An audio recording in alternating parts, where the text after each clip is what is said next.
pihak itik pembara. Assalamualaikum Akil. Dalam bang. Bagi share itik satu. Ni nasi Melayu tak ada rempah bang.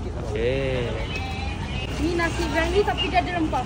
Ah. Ni dia dalca perut ni apa ni. Mami tak potong halus-halus nah. Ha ni nampak tebal-tebal gini. Ha dengan ada lagi abok kambing lagi. Kita Mami akan bagi ayam wanggil satu. Ayam goreng satu. Ini Mami akan letak raita. Ha ni raita nah. Kita lupa ni kita ada apa dah. Kari kambing kita dah bagi tadi perut dalca kan. Ha ini kita punya kari kambing. Oh dia penuh tu Mi. Ada lagi Mi? Dah nama pun saya dalam itik-itiknya mana? Itu dia kita punya itik pembara. Oh dia. Cuba teka berapa harga dia? 200 setengah.